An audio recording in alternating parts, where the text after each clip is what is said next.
রাধে রাধে। আজকে ভিডিওটা এডিট করতে বসে মনটা বেশ খানিকটা খারাপই হয়ে গেছিল। কেন? কারণ আজকে যে আমাদের লাস্ট ডে বকখালিতে, থুরি লাস্ট বেলা আর কি। আজকে আমাদের সমুদ্রে স্নানের কোনো প্ল্যানিং না থাকলেও আমরা অন্য একটা প্ল্যান করে ফেলেছিলাম।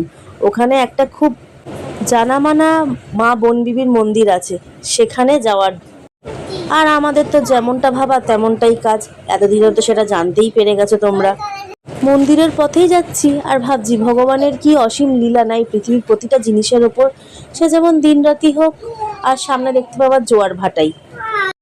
এখন যেটা সরু জলের ধারা দেখতে পাচ্ছ অনেকটা দূরে, সেটাই খানিকক্ষণ পরে একটা পুকুরের আকারে ধারণ করবে। ঠিক যতটা জায়গা ভেজা তোমাদের চোখে ঠেকছে, ঠিক ততটা জায়গা জুড়ে। এরও পরে আরো খানিকটা জায়গা জুড়ে থাকে বালির একটা চর, যেখানে হেঁটেই আমার পায়ে ফোসকা পড়ে গেছিল।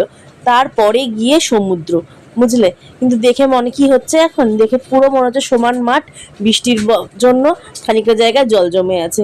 এরকমই সৃষ্টি ভগবানের, কি আর বলবো। এই যেমন ধরো এখন আমরা বকখালিতে, এর কয়েক ঘন্টা বাদেই আমরা কলকাতাতে। এই আর কি, দিন আর কি আর সময় আর কি, দেখতে দেখতে চোখের ওপর কেটে যায়। তোমাদের সাথে কথা বলতে বলতে চলে তো এসছি একদম মন্দিরের গায়ের কাছে। অনেকে একসঙ্গে থাকলেও চারদিকে তাকালেই যেন গাটা ছমছম করে ওঠে। মনোবিবির মন্দির বলে কথা, সেখানে জঙ্গল থাকবে না সে কি আর হয়। তবে মা যে রূপে যেখানেই থাকুক, সেখানে গেলেই শান্তি সন্তানের। এই যেমন এখানে জঙ্গল হলে কি হবে, চারিদিকে কিন্তু একদম নিস্তব্ধ, কোনো একটা আওয়াজ নেই, এত সুন্দর। আর মন্দিরের পরিবেশটা সেটা তোমাদের ভিডিওতে আমি ঘুরেই দেখাচ্ছি, দেখো। মা বনবিবির মন্দিরে না আমি এর আগে কোনোদিনও যাইনি। তোমরা কেউ গেছো?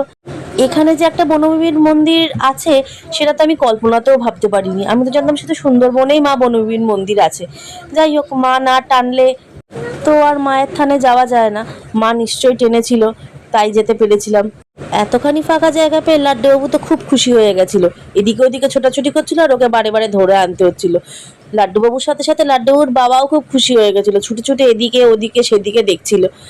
জোকসা পার্ট, ছুটে ছুটে না গো, হেঁটে হেঁটেই দেখছিল।